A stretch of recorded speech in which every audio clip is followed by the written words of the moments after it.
Vamos a entrar, Vladimir, con este pequeño conversatorio que vamos a sostener con estas tres profesionales de la psicología. El tema prevención del suicidio, señales de la ideación y suicida, sus abordajes y recomendaciones. Está con nosotros Fabiola Guzmán Román, psicóloga clínica, coordinadora del núcleo de la provincia de Hermanas Mirabal, del Colegio Dominicano de Psicólogos, CODOCSI, Dinardi Aybar, psicóloga clínica, perinatal, CEO de Bienestar, y Camil Mariel Taveras, psicóloga clínica, psicometrista, trabaja en salud mental comunitaria y en bienestar también. O sea que tenemos aquí tres profesionales para hablar y abordar este tema de la psicología que está causando tantas... bueno, en el país van más de 380 personas. Hace ya un mes que salieron estos datos y va en aumento. Saludos, buenos días. Bienvenida. Buenos días. Buen día, gracias Andy, gracias Chiqui por darnos la oportunidad y a ese público que mira este programa de permitirnos entrar a sus hogares, a su teléfono, a su tablet, por donde sea que nos estén mirando. Muchísimas gracias. La joven, electa psicóloga, buenos días. Buenos días. Buen día. Es un placer tenerlas con ustedes. Hay que comenzar con las estadísticas. Con las estadísticas en República Dominicana del suicidio. ¿Cómo están las estadísticas en el país? Mira, hablábamos anteriormente de las estadísticas de 300 tantas personas al mes de septiembre, ya estamos en octubre, y es lamentable que no haya un número tan preciso. Cuando hablo es lamentable es porque no se le presta la atención adecuada a esos números alarmantes y ojalá que no fueran tan elevados. O sea, quisiéramos que no existiera una estadística. Sin embargo, lo que lamentamos es que no se le preste la debida atención, tanto a nivel estatal como individual, a las señales y a la sintomatología que emite una persona cuando está en ideación suicida o intento suicida. Porque también el estigma social que se le tiene al hablar del tema. Si tú hablas de suicidio, estás induciendo. No, del tema hay que hablar y hay que aclarar. Y hay que desmontar tabúes y hay que avisarle a la población que primero el suicidio no se da de la nada. Segundo, en el 95% de los casos de consumación, o sea, de lograr la muerte violenta a través del suicidio, hay un trastorno mental, que puede ser depresión mayor, con bipolaridad, esquizofrenia, estrés postraumático y en ocasiones eventualidades circunstanciales. Es decir, una persona que recibe un diagnóstico catastrófico tiene pocas defensas psicoemocionales o una red de apoyo muy débil y lo primero que pudiera llegar a la mente es, bueno, no voy a enfrentar este sufrimiento y voy a salir por la puerta fácil, que se ve como puerta fácil. Sin embargo, el sufrimiento no termina ahí. En la antigüedad veían el suicidio como un acto de liberación. Y de valor. Y de valor, del seppuku, la antigüedad. Pero realmente no lo es. ¿Cómo podemos orientar? Porque hablamos de factores sociales que también influyen en el suicidio, pero también hablamos también en términos individuales cuando una persona recibe un diagnóstico. En ese caso, que es sumamente, yo creo que es de los más difíciles, ¿cómo ayudar al paciente, a la persona? La prevención. Sí, ¿cómo ayudarlo? ¿Qué es lo primero que se tiene que hacer con una persona que recibe un diagnóstico más o menos de una enfermedad catastrófica? Bien. ¿Qué se debe hacer? Lo más importante que hay que tomar en cuenta son las señales de riesgo, los factores de riesgo que esta persona posee. Y en este caso el factor de riesgo viene siendo ese diagnóstico de una enfermedad, vamos a decir, terminal. La persona dice, da señales y muestra su descontento de la vida se expresa de forma que estas señales, la familia, el entorno con la que está en ese momento debe prestar atención. Porque una persona, hablando de desmontar tabúes, que dice, yo no quiero vivir más, no le tengo sentido a la vida, yo quiero morirme, se dice que el que lo va a hacer no lo dice. Eso es mentira. Eso es una señal que hay que tomar en cuenta, porque si lo está diciendo, lo está pensando. Porque todo lo que uno expresa primero se ejecuta en el pensamiento, en la mente. Entonces, el pensamiento genera una emoción y esta emoción te lleva a cometer una conducta. O sea, si lo está diciendo es porque lo está pensando. La forma de comunicar por parte de la persona que da la información puede influir, es decir, la forma en la que yo te expongo, te digo, tienes tal o cual situación, estás en este proceso. ¿Cómo debe ser la forma de comunicarle a una persona que está con una enfermedad terminal? O sea, el manejo, ¿cómo debiese ser el manejo para yo explicarle a alguien, mira, tienes una enfermedad terminal, vas a entrar a este proceso? Porque yo entiendo que eso tiene que ver en el momento de la receptividad de la persona que le va a dar la información. La comunicación es determinante en todo en la vida. Sí, mira, lo que hemos tenido la oportunidad de poder trabajar en el nivel de salud, podemos estar de cerca con esos pacientes, por así decir, que enfrentan un diagnóstico. Y casi siempre, en la mayoría de veces, los centros de salud, hospitales, clínicas, seguro médico, cuentan con un personal de un psicólogo, hay un especialista, hay una unidad que se encarga cuando vienen estas enfermedades, ¿verdad?, que pueden afectar la vida emocional de la persona, de ser esa persona encargada de quien pueda dar esta información. Muchas veces quizás se falta a la ética que puede ocurrir, tener la confianza por ser quizás el médico, vamos a decir, y tener la forma de no decirlo en un buen tono, de no darse cuenta, puede ser la vulnerabilidad que tenga el paciente en ese momento o la persona, ¿verdad?, que se está tratando, pero sí existe un equipo, un psicólogo dentro de ese espacio de salud que puede dar esa información sin hacer daño. Ahora bien, hay personas que no tienen enfermedades terminales, que se ven muy bien, se ven laborando muy bien, se ven muy contentas, muy alegres, y de buenas a primeras, bueno, se suicidó. ¿Qué pasó?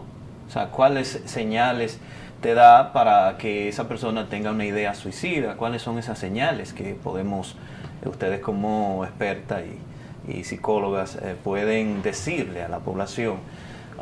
Que cualquier persona se suicidó y tú dices, ¿qué tenía? ¿Qué pasó? O sea, no tenía problemas económicos, no tenía problemas de ninguna índole ni enfermedad, pero tomó esa terrible decisión. ¿Cuáles son esas señales que ustedes pueden decirle a la gente?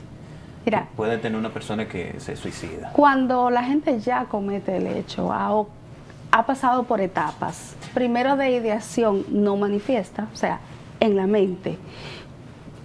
No vale la pena vivir. Cualquier afrontamiento. Sí, pero debe haber unas señales de eso. Sí, es que el entorno muchas veces no las identifica, pero sí hay señales.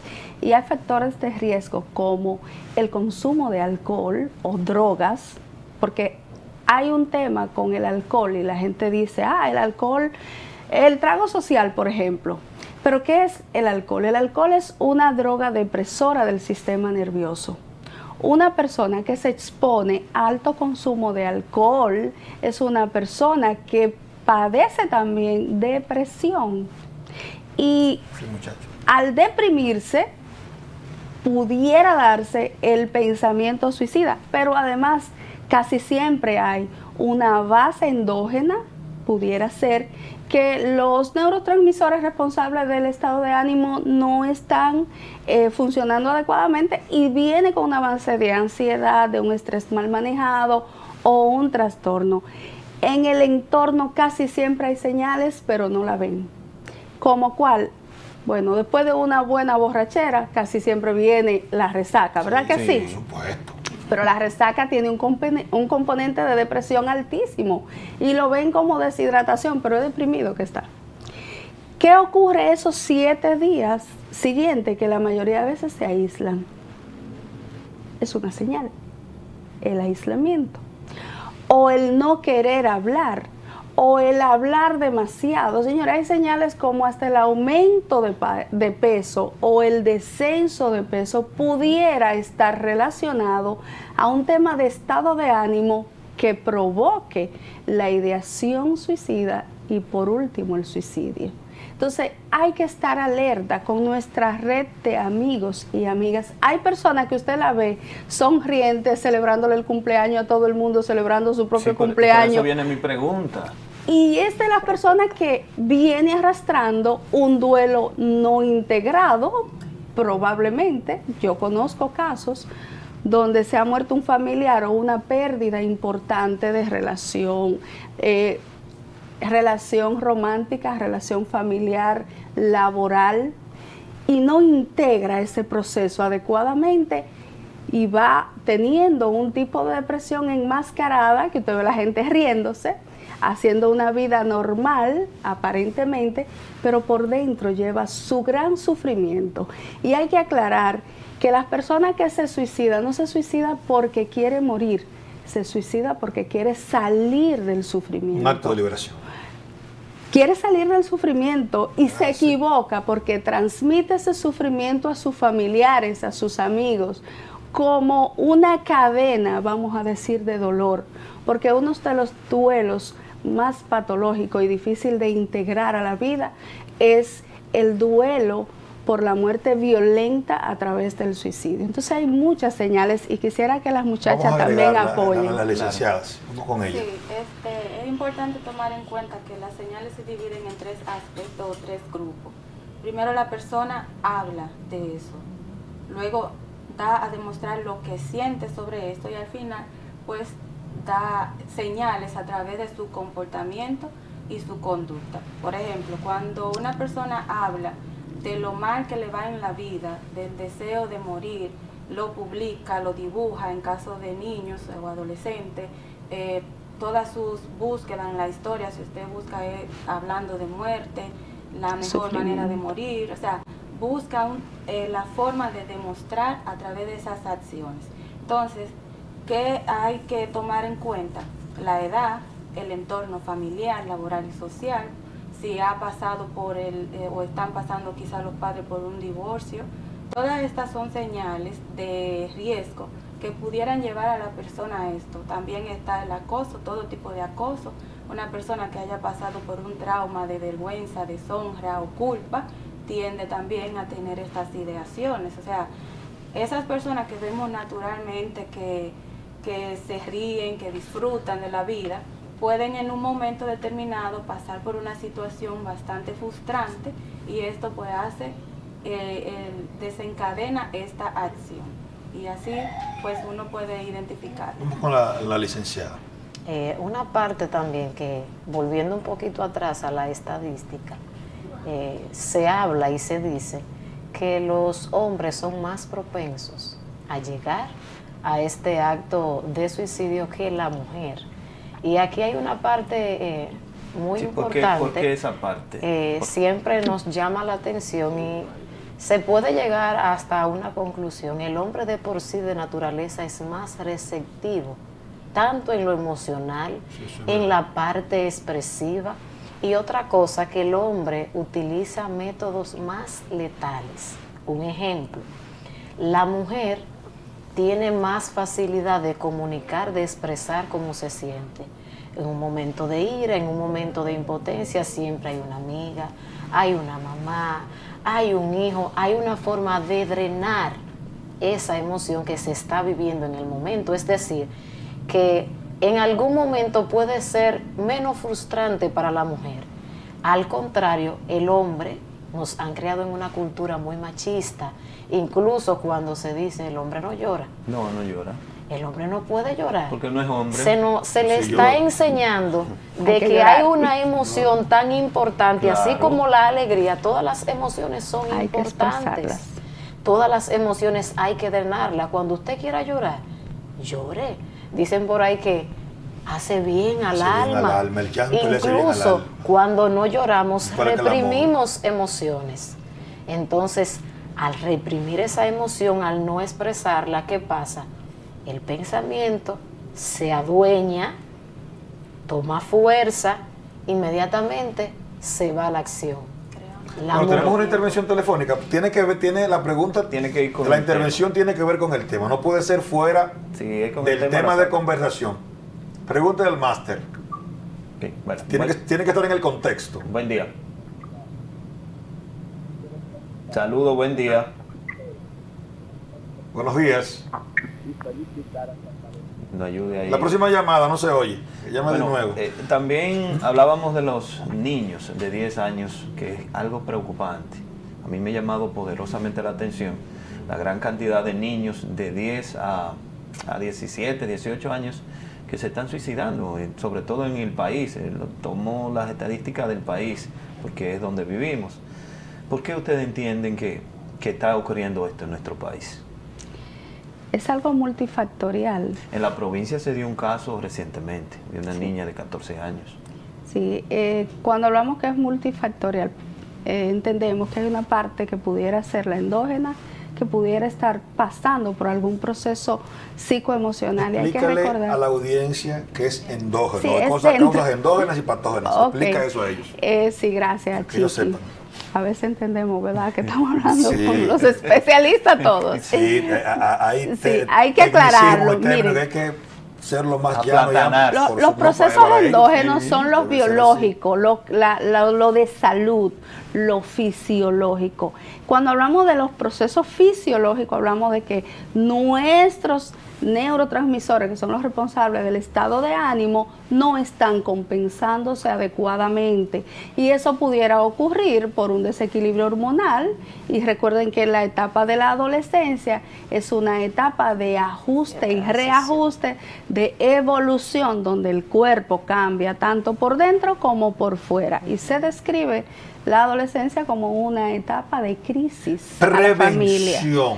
Entonces, los adolescentes, tienen ese factor de riesgo de estar en tantos cambios que muchas veces no se siente entendido ni en la escuela, como tú mencionabas anteriormente, ni en la familia, ni en el entorno social donde se maneja.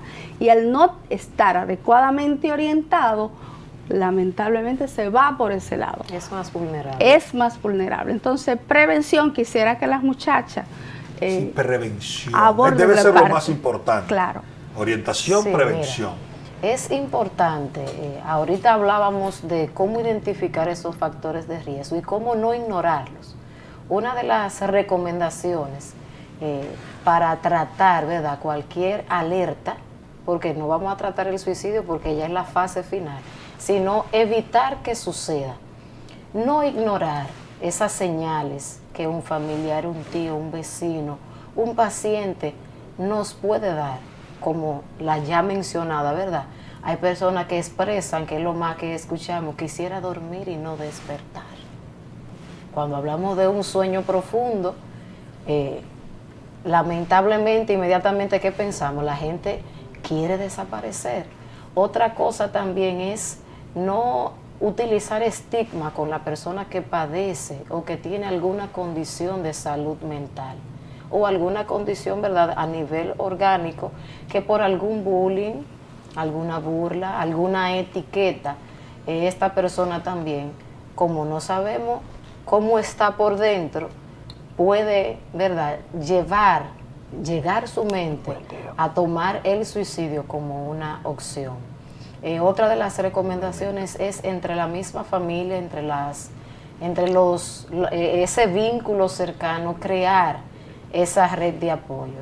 es difícil que una persona que tenga red de apoyo llegue a la etapa del suicidio. Tenemos una llamada para continuar luego con el tema. Buen día, Darío. Buenos días. Adelante. Es penoso tener que obstruir hasta 3 bellas caminos. Están haciendo una exposición tan grandiosa. Pero Dios me pone en el camino de tener que valorar a tiempo, porque el espacio hay que aprovechar. A ustedes, darle de nuevo por la actividad con que se entregan para hacer posible que todos podamos ilustrarnos con las grandes cosas que nos rodean.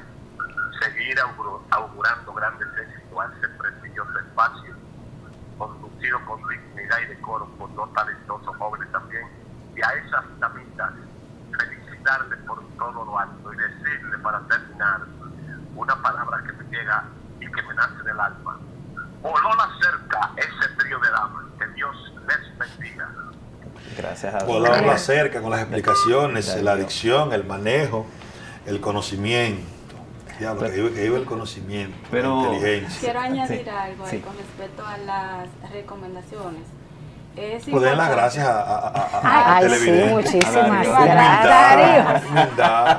Pero lo que pasa tiene que hablar de mí, tiene que salirle. Vladi, gracias por ser la voz de la conciencia. No, Gracias, humildad, Darío, humildad. gracias. Hacemos... Es un acto de reconocimiento de la Sí. inteligencia. Y la inteligencia es determinante, es lo más importante. Hay que valorar la inteligencia. Sí, y agradecerle a él sus expresiones de reconocimiento a las 3, pero además a ustedes que nos permiten usar este medio, este espacio para llevar las informaciones, porque muchas veces tenemos el conocimiento, pero no tenemos los medios donde difundirlo, y eso es importante, Así que le es. llegue a la población. Hablabas del factor del Estado, el rol que debe jugar. Continúa la idea. Claro. Para que me completen esa parte del rol que debe jugar el Estado y cuáles instituciones el Estado tiene que fortalecer para mejorar la prevención. Sí. Vamos a continuar. Yo hablaba la parte de una de las partes de las recomendaciones para ir terminando esa parte es que muchas veces a nosotros como seres humanos evitamos crear estilos de vida saludables cuando es una parte muy fundamental en el ser humano. Crear estilos de vida saludables, hacer ejercicio, alimentarse de una manera adecuada. A veces pensamos que todo el que va al gimnasio va por verse bien. Yo voy a ir, no Muchas por veces verme se va al bien. gimnasio, ¿tú sabías qué? A botar adrenalina. Porque es obligado, obviamente. A veces buscar se salud. va a buscar salud. A veces se va a un gimnasio porque ya la mente Por salud. está tan saturada Hay que hacerlo. que necesitamos un espacio donde podamos drenar esas emociones. Entonces creo que es de suma importancia también buscar un profesional de la salud que pueda ayudarte con esta parte que no se domina en casa, pero sí tenemos especialistas en la salud mental en los hospitales, en las clínicas, en centros privados, que pueden darnos ese apoyo en el hospital de manera gratuita, es decir, que no hay excusa ante una situación como esta, que usted como familiar pueda decir, necesito prestarle atención. El Hospital de Salcedo cuenta con una unidad de salud mental donde hay amplios psicólogos que podemos darle esa ayuda. Ya de manera privada, en bienestar, en otro centro que podemos estar también, pues estamos para ayudarte en esa parte. El Estado, el rol que debe jugar en la prevención y en la orientación, ya que hablamos de los hospitales. Pero yo creo que no basta con los hospitales. Yo creo que la psicología, el trabajo de la psicología debe ser mucho más amplio, porque con la orientación se pueden prevenir muchas cosas negativas. Claro. Mira, la ley de salud mental dice claramente que por cada 50 habitantes debe haber un psicólogo nombrado. Eso lo dice la ley. Entonces, cuando buscamos las estadísticas del personal que trabaja a nivel de salud pública, ella que tiene la experiencia de estar en salud mental por muchos años sabe que la carga de pacientes que le llegan a ella o a los compañeros es por encima de lo que pueden manejar. Pero además, y ella no me deja mentir, lamentablemente no cuentan con todas las herramientas y los espacios adecuados para prestar la atención que están capacitados Sí. de hacer, y que por el cúmulo de pacientes no pueden dedicarle el tiempo que está establecido, que es de 45 minutos a 60 por cada paciente. Cuando a ella se le presentan 10 citas en una mañana, ¿cuál es el tiempo promedio que puede Sí. proveer? Entonces, Es difícil. el Estado lamentablemente no hace la inversión a nivel económico para que esos servicios sean optimizados. De calidad. Cuentan con el personal, mas no cuentan con los espacios ni los instrumentos o herramientas, porque dentro de la psicología se trabaja con evaluaciones tanto psicométricas, psicológicas como neurológicas, y entonces lamentablemente se carece de eso. Y la mayoría de personas que tienen o enfrentan una situación van a salud mental, le dan, como quien dice, los primeros auxilios, pero cuando hay que determinar qué, debe salir de ese espacio. Lo ideal sería que el Estado provea todas las herramientas necesarias para hacer un abordaje desde la prevención hasta la intervención. Se habla de más Y ahí- presupuesto porque del presupuesto de salud y del Servicio Nacional de Salud, que son dos cosas diferentes, solo el 0.33% llega a salud mental. a salud mental. Y con eso no se hace nada, señor. Entonces, el abordaje que quisiera un poquito que habláramos antes de concluir, el abordaje para este tema después de intentarlo, ¿verdad? Porque con el que lo logra no hay nada que hacer, No hay lamentablemente. forma, es irremediable. Sí se hace con la familia, se hace una intervención psicosocial o psicoemocional con la familia para poder apoyarle, darles herramientas de que puedan integrar la pérdida de la manera menos patológica posible. Siempre va a ser una cosa desastrosa, un evento muy traumatizante. Pero en cuanto llega el paciente, hay momentos en que debe ser intervenido por un médico por las lesiones que se haya causado, las autolesiones, pero inmediatamente debe entrar un psicólogo a hacer la intervención en crisis junto a un psiquiatra, ya que cuando está en esa etapa psicótica de la depresión o del trastorno que sea que esté padeciendo o de la circunstancia que esté padeciendo, debe haber una intervención farmacológica para disminuir los niveles de alerta y que siga intentándolo, porque hay pacientes que hasta con la soguita del suero quieren seguir intentándolo. Entonces, debe haber una intervención médica en los casos donde hay lesiones, psiquiátrica para disminuir los niveles de alerta a través de la farmacoterapia, y muy importante la psicoterapia, porque la psicoterapia es lo que va a apoyar al paciente a cambiar esa estructura de pensamientos por pensamientos favorables para la vida. Bueno, un mensaje final, una exhortación, ¿cuál sería? Hay un tema que yo, ya más adelante cuando ustedes vuelvan, vamos a hablar, preguntarle a ustedes, pero el tiempo ya está muy corto, porque hay muchos dogmas, hay mucha gente que se limita a visitar al psicólogo. Mucha gente se limita a visitar al psicólogo y lo confunde con el psiquiatra. Incluso y hay desde muchos dogmas en que esa parte. hablaste de un consejo, ese fue el primero que le tuve llegó a en la mente. mente. Sí, entonces No, la gente- y el que va a un psicólogo o un psiquiatra es loco. yo lo visito feliz, me encanta visitar al Asunto de psiquiatra. cultura. Ahí me trató uno cuando estuve interno, hablamos y lo he visitado varias veces, me encanta. La gente puede ir, pero ustedes, el mensaje ¿cuál sería? Y sería que toquen esa dirección, Bueno, es importante.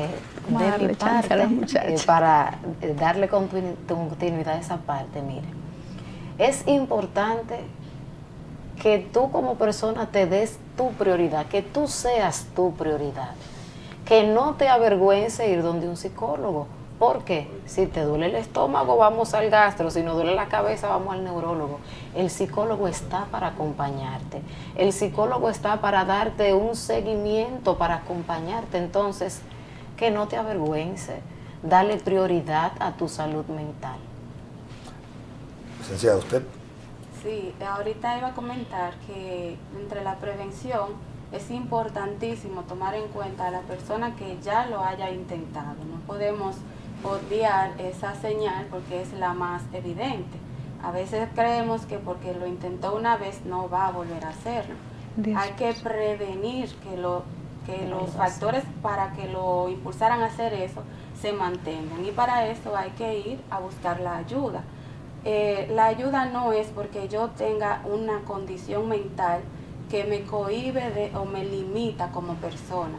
Al contrario, es de valiente reconocer que necesitamos herramientas o que una persona nos ayude a desenvolver el pensamiento que tenemos, que no sabemos dónde encontrar el inicio y el final, y una persona fuera de mis emociones, fuera de mi entorno, fuera de lo que yo estoy sintiendo, pues me oriente y me diga y me deje ver, como dicen, esa luz en el túnel. Para eso estamos los especialistas en el área de salud, ayudar a buscar alternativas, no con una varita mágica que te transforme y que tú vas a salir de ahí ya nuevo, pero sí con nuevas ideas, un nuevo pensamiento, una nueva actitud hacia la vida y hacia lo que sea que te esté afectando. Busca ayuda. Esto no es algo que te va a demeritar como persona, todo lo contrario, te fortalece. Incluso nosotros los especialistas en salud mental tenemos nuestros psicólogos, porque nosotros también tenemos cargas emocionales, que ese es otro tabú, que creen que los psicólogos no tenemos problemas emocionales y conductuales, solo que tenemos herramientas y tenemos lo mismo que le planteamos a ustedes que hagan, pues lo ponemos en práctica. Y lo ponemos en práctica, así que mi recomendación es ahora no importa tampoco la edad. No importa la edad. No importa la edad, porque todos tenemos un pensamiento, emociones y sentimientos, y cuando hablamos de emociones hay que hablar del ser humano, que es el único ser que tiene la capacidad de sentir emociones y sentimientos y expresarlo.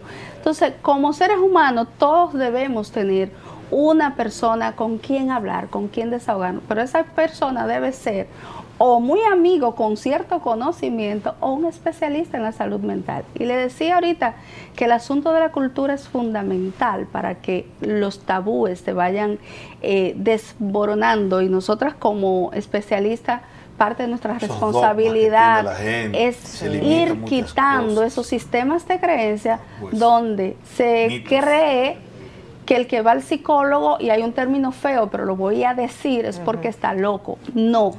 La psicología es preventiva. Cuando ya la persona está en un trastorno mayor, debe pasar por psiquiatría.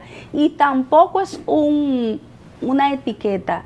En otros países es un lujo decir, tengo cita con mi psiquiatra. Pueden estar tomándose un trago. Yo tengo el mío. Mira, me voy porque tengo cita con mi psiquiatra. Sí. Yo desde el 2008 tengo mi psicóloga y no la doy por nada. O sea, cuando tengo que drenar... Miren, incluso es que hay que hacerlo. Hay momentos que la persona ni le gusta que le digan paciente porque se sienten más enfermos. Sí. Entonces es una parte de una cultura muy fuerte que quizás no deja que la persona pueda actuar como tal. Sobre todo República figura pública menos. Antes, ya... Qué bueno que ustedes están tan abiertos, ¿verdad? Ya cuando ustedes vuelvan, vamos a hablar, quiero que vuelvan, ojalá Sandy pueda traerla nuevamente, vamos a hablar de psicología del desarrollo. Ah, excelente, me encanta. Psicología del desarrollo. Te van a tener un colega. No, porque no, esas etapas evolutivas son importantísimas. Etapa evolutiva porque es la que habla de los medios, y eso es, hay que orientar a la gente y sobre todo a los padres para cómo tratar en la casa. Porque nosotras dispuestas, siempre cuando nos den permiso de los trabajos, ¿verdad? Sí, claro que venir a compartir. Y creo que esa es una parte importante de lo que hacemos, tanto en educación, en salud mental, educación, que ahora estoy fuera de las aulas, pero sí tiene línea de telefónicas de emergencias, ¿verdad? Que cualquier persona incluso puede llamar. Estamos capacitados en esa área, incluso en la pandemia. Fue una capacitación bien amplia, donde estamos para dar primeros auxilios. Vía telefónica, WhatsApp, hay formas de cómo comunicarse con nosotros. ¿Hay algún número específico que quedó abierto? El Dominicano ahora cuenta con colegios en todas las regiones, que antes solo estaba limitado en Santo Domingo. Nosotros tenemos aquí la región nordeste, del cual es que sale el núcleo a la que yo pertenezco, que pertenecemos aquí en la provincia Hermana Mirabal. Nosotros tenemos acceso a diferentes opciones de ayuda. Ahora mismo no tengo los contactos, pero se lo podemos hacer llegar. Pero a nivel del nordeste sí está el colegio, e incluso en este mes de octubre estamos realizando a nivel nacional actividades que conllevan a lo que es la importancia de la salud mental. Y estamos gestionando para el 27 de este mes, Dios mediante, una parada cívica, haciendo énfasis en la importancia de la salud mental y la prevención del suicidio. Así que esperamos que puedan... Bueno, las gracias a ustedes por estar aquí. Esperamos que Sandy, que es el productor del espacio, pueda coordinar nuevamente una entrevista para que hablemos de ese tema que mencionamos y de otros. Por eso es muy importante. Sí, y cuando hablamos de psicología del desarrollo hay que enfocarse en las etapas evolutivas. Exactamente. Y cuando entendemos las etapas, entonces podemos ver a la persona según la etapa en que se esté desarrollando. Es importantísimo. Nosotras, como siempre, a la orden y en entera disposición, tanto de recibirle a nivel público, como Camila en salud mental, a nivel privado en bienestar, que está en el segundo nivel de Ferretería Camilo, a la orden. Bueno, gracias a ustedes por su participación.